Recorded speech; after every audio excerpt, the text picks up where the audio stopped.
Renungan Selasa 4 November 2025. Peringatan Santo Carolus Borromeus, Uskup. Jangan tutup hati, tanggapi undangan Tuhan. Bacaan Injil dari Injil Lukas bab 14 ayat 15 sampai 24. Saudara-saudariku terkasih, tidak perlu lagi harus disosialisasikan tentang pentingnya hadir dalam perjamuan Tuhan. Semua orang Kristiani sudah sewajarnya harus tahu dan sadar akan kewajibannya untuk hadir dalam ibadat cabda dan perayaan Ekaristi setiap minggu.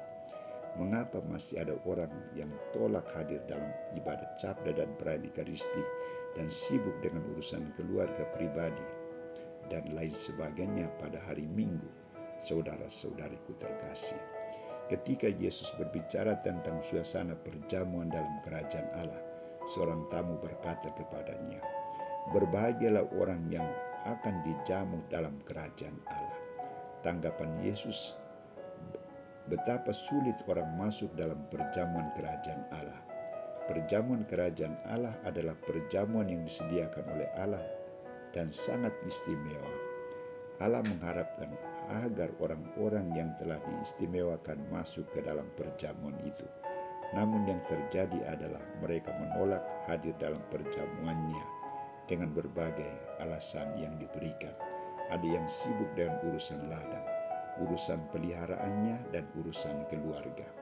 Pertanyaannya, mengapa sejak awal ketika diundang mereka tidak mengatakan yang seharusnya? Apakah mereka ingin mengacaukan suasana pesta dan tuan pesta itu sendiri? Inilah ulah manusia yang tidak bertanggung jawab dan tidak memiliki hati nurani yang baik. Situasi ini menyebabkan tuan pesta murka atas tindakan mereka dan membuka peluang baru bagi orang lain untuk masuk dalam perjamuannya, yakni orang-orang miskin, cacat, buta, dan lumpuh, serta semua orang yang dijumpai di persimpangan dan lintasan jalan. Saudara-saudariku terkasih, Santo Lukas juga menampilkan ketegasan Tuhan bagi yang tidak setia menanggapi undangannya. Tidak ada seorang pun dari orang-orang yang telah diundang itu akan menikmati jamuanku. Apa yang mau ditekankan Yesus dalam perumpamaan ini? Yesus ingin menegaskan bahwa perjamuan kemesiasan yang dinanti-nantikan oleh para nabi bukan perjamuan khayalan, bukan perjamuan biasa, tetapi istimewa. Maka perjamuan itu dikhususkan untuk orang-orang istimewa, orang-orang pilihan. Namun orang-orang Yahudi dan ahli-ahli Taurat yang diberi peluang untuk masuk dalam perjamuan itu menyatakan sikap penolakan. Maka peserta perjamuan dialihkan kepada kelompok yang selama ini disingkirkan dan tidak diperhatikan, yakni kaum miskin, cacat, buta, lumpuh, dan kepada bangsa-bangsa lain. Saudara-saudariku terkasih, setiap saat Tuhan mengundang kita untuk hadir dalam perjamuannya. Bahkan kita sudah mengetahui hari dan waktu untuk perjamuan itu. Mengapa sering kita lalai dalam menghadiri undangan Tuhan? Apakah setiap minggu selalu ada urusan keluarga, bisnis, kerja, dan tidak ada waktu istirahat untuk hadir dalam perjamuan Tuhan? Kita harus memperbaharui pola laku kita dalam menanggapi undangan Tuhan.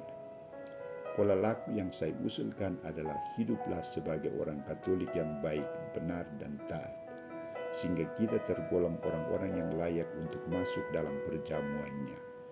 Ingatlah sabda Yesus ini, bila kita tidak taat dalam undangannya, tidak ada seorang pun dari orang-orang yang telah diundang itu akan menikmati jamuanku.